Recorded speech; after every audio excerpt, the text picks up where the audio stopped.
seconde famille donc chaque année effectif bi day gën a yokk voilà donc soxla nañ plus de classes pour état bi jàppale ñu si pour école bi gën a rëy parce que bu ñëpp ñëwee ci école bi c'est parce que dafa baax moo tax ça éduque ba pare voilà day gën a yokk sa niveau d'expérience et tout donc voilà soxla nañ yeneen classe pour accueillir suñu yeneen rak mag ñëpp si biir daal voilà. vraiment moom ku baax la ba pare day jàppale élèves yi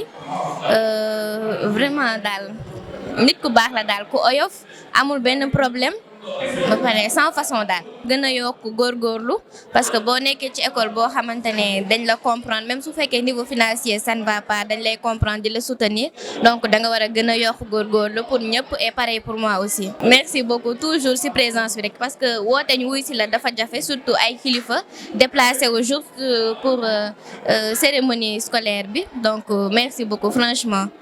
merci beaucoup amuñu seen fay aussi si participation bi présence bi et tout kontaan nañ daal. L'établissement est créé depuis 1988, donc ça date de très longtemps. Donc nous fonctionnons toujours avec nos moyens de bord. Mais à chaque fois que vraiment qu'on a ces genres de rencontres, alors il naissent des ambitions, de nouvelles ambitions. Xam nga ba may ubbi école en 1987, j'étais soo ko 87 ak tey soo ko dindee ak at yi ma am boobu j'étais très jeune. Voilà. Mais je me suis battu. Donc avec les moyens de bord. Donc amul benn kenn ku ma ci fekk lu dul élèves yi ak parents d'élèves yi moo tax même bi may politique bu ñu nekkee di may remercier dem naa da ngeen war a remercier d'abord les élèves et les parents d'élèves parce que mënuloo dimbale koo gisul donc parent bi nga xam ne moo jël doomam indi ko ci man moo ma njëkk a dimbale ba mu mën a dimbale maintenant doomam autorité nag li ñu leen di laaj mooy kii école la ce n'est plus mon école gëj na nekk sama école jour bi ma ko créé c'est l'école de la commune je me rappelle bien en 88 sama autorisation Dakar lañ ci defoon. bi ma demee dinaa nañ ko changer man Richard Toll laa bëgg ubbi école mais le directeur de la division de l'enseignement privé dafa ni ma yow xanaa yow bëgguloo dara yow nan la ñuy juumee administration juum dafa la autorisation Dakar ngay ñëw di naan nañ la autoriser c'est bled la wax mais bi ma ko wuyoo du ko nettali dama ne ko monsieur le directeur gis nga bled boobu ngay gis noonu moo ma dundal moo ma jàngal moo ma faj moo ma dem ba mu may ma xel ba ma mën a ubbi école donc bled boobu moo ma gënal Ndakaaru bi ngay wax nii damaa bëgg administration erreur bi mu def noonu na ko rectifier dindi Dakar def ci Richard Toll et j'ai gagné le pari ku commencé benn classe de 28 élèves en 88 ba tey ji alhamdulilah nga am groupe scolaire nga am petite section ba terminale toute série confondue L ak S nga am fi école am Ross Sénégal école am fi ñaari école ñetti école sax laa wax am naa fi les tout petits am naa fi école mère am naa fi école Diamaguène am école Thillé Boubacar am école Ross Sénégal kon j'ai dit que j'ai raison sur lui donc ñii nag ñoom xam nañu lii metti ci école bi ñii ay ndaw lañu ku am ndaw yu mel nii yow waratuloo sonn donc ñoom xam nañu école bi soxla na bâtiment bu bees extension soxla na terrain pour fu mu tabax donc c'est encore une occasion pour aujourd'hui que ñoom ñu plaider ko. te xam naa leen donc salaamaaleykum donc je m'appelle Doudou Ndiaye nekk opérateur économique nekk aussi un homme de développement tey nag ñu ñëwoon fii tey ci école privée Bakary Diallo ànd fi nag ak suñu frère aussi l'adjoint au maire monsieur Obama di nuyu aussi représentant aussi Ibrahima Diaw di suñu frère. ak yeneen politiciens yi nga xamante ni tey ñoo nekk ci Richard Toll di remercier aussi suñu rak muy suñu présidente di Khoudia Sow nekk xale bu set loxo ndax ren lii ku ko gis xam ni changement bu mag am na tey ren ci ouverture Fosco privé Bakary Diallo di beral nag nuyoo spécial Bakary Diallo mi nga xam ne mooy directeur bi créé école bi depuis 87 bi mu koy créé benn classe la woon man xam naa ci dara parce que maa ngi woon ak professeur Ciss yéen a nekkoon à côté mais yàlla def la nga taxaw gëm Richard Toll comme ni nga ko waxee parce que autorisation bi Dakar lañ ko defoon nga ni nañ ko indi Richard Toll kon ñun waa Richard Toll dañ la war a delloo njukkal loolu nag ku gëm sa bopp rek mooy am taxawaay boobu. ñun nag suñu combat mooy Richard Toll avancé suñu combat mooy jeunesse bi conscient que ni ñoom ñoo mën a defar Richard Toll bu ñu defee politique ba pare ñun ñëpp war a ànd nekk benn taxaw. pour développement Richard Toll ñu jàppale privé Bakary Diallo ma koy wax l'adjoint au maire na nga fexe ngeen voté bac privé Bakary Diallo am suuf su baax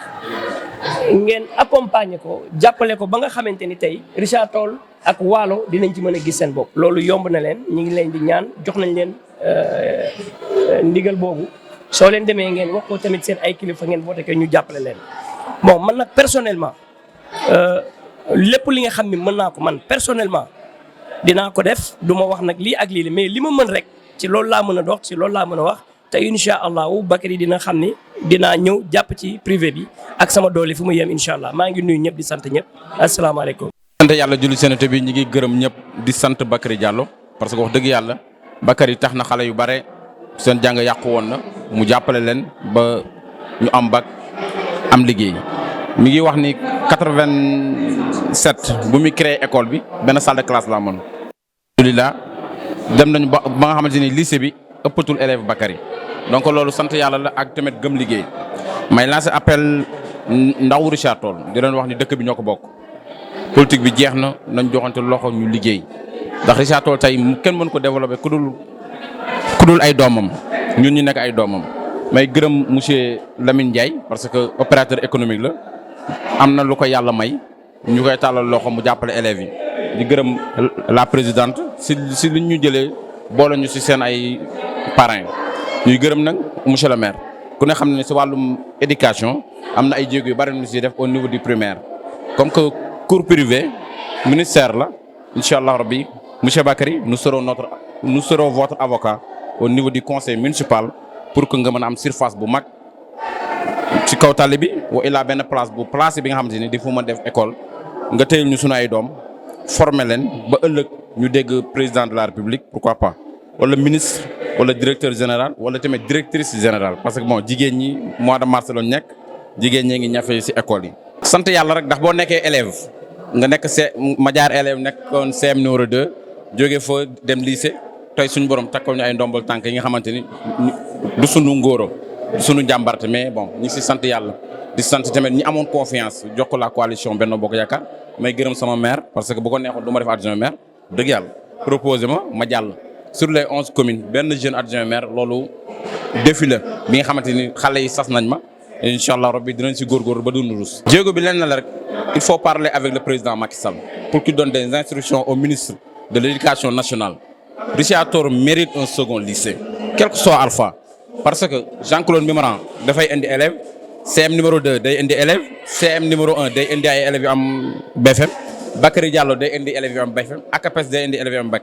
BFM te boo xoolee lycée Richard Toll actuellement mi ngi ci 3500 monsieur le président